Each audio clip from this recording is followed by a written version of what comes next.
పెళ్ళైనా పండగైనా వేడుక ఏదైనా పట్టు చీరల ప్రత్యేక వేదిక వారాహి సిల్క్స్.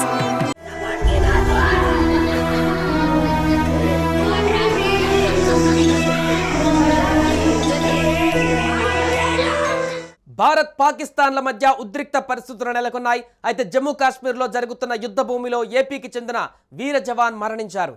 మురళీ నాయక్ మరణించడంతో గ్రామంలో విషాద ఛాయలు అలుముకున్నాయి. అనంతపురం జిల్లా గోరంట్ల మండలానికి చెందిన మురళీ నాయక్ ఆర్మీలో పనిచేస్తున్నారు.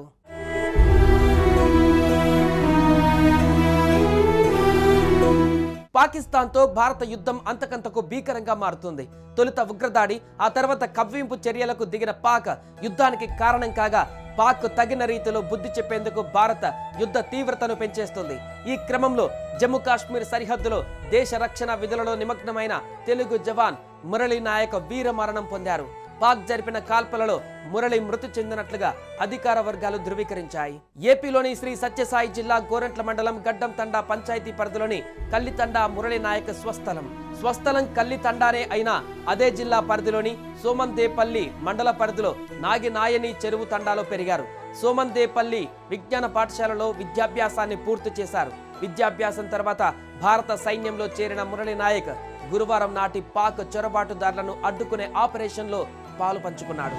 ఈ క్రమంలోనే పాక్ వైపు నుంచి దూసుకువచ్చిన కాల్పులలో మురళీ నాయక్ వీర మరణం పొందారు. శుక్రవారం ఉదయం మురళీ నాయక్ మృతిని ధృవీకరించింది. అదే విషయాన్ని మురళీ కుటుంబానికి కూడా చేరవేశారు. ఈ వార్త విన్న వెంటనే మురళీ కుటుంబం కుప్పకూలిపోయింది. రేపు మురళీ పార్థివ దేహాన్ని ఆయన స్వగ్రామం అయినటువంటి కల్లితండాకు చేర్చనున్నట్లుగా సమాచారం. మురళీ మరణ వార్తతో ఆయన స్వగ్రామంలోనే కాకుండా ఏపీ వ్యాప్తంగా విషాద ఛాయలు అలుముకున్నాయి.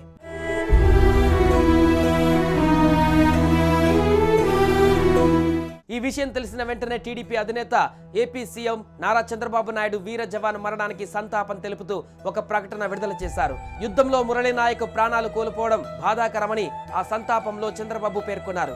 దేశం కోసం ప్రాణాలు అర్పించిన వీర జవాన్ మురళీకి నివాళి అర్పించిన బాబు మురళీ కుటుంబ సభ్యులకు తన ప్రగాఢ సానుభూతి తెలిపారు. జనసేనాని డిప్యూటీ సీఎం పవన్ కళ్యాణ్, మంత్రి నారా లోకేష్లు కూడా మురళీ వీర మరణం పైన సంతాపం తెలుపుతూ ప్రకటనలు జారీ చేశారు.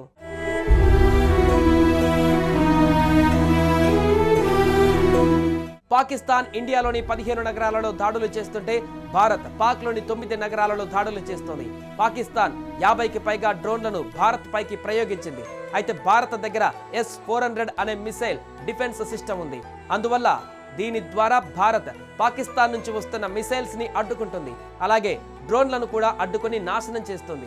అందువల్ల పాకిస్తాన్ ఏమీ చేయలేని పరిస్థితి ఏర్పడింది. ఇప్పటి వరకు ఎవరికి ప్రాణ నష్టం కలగలేదని, ఎక్కడ ఆస్తి నష్టం జరగలేదని భారత రక్షణ శాఖ స్పష్టం చేసింది.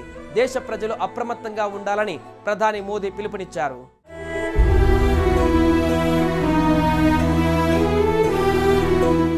సుమన్ టీవీలో మీ పర్సనల్ అండ్ బిజినెస్ ప్రమోషన్స్ కోసం కింది నెంబర్కి కాంటాక్ట్ చేయండి.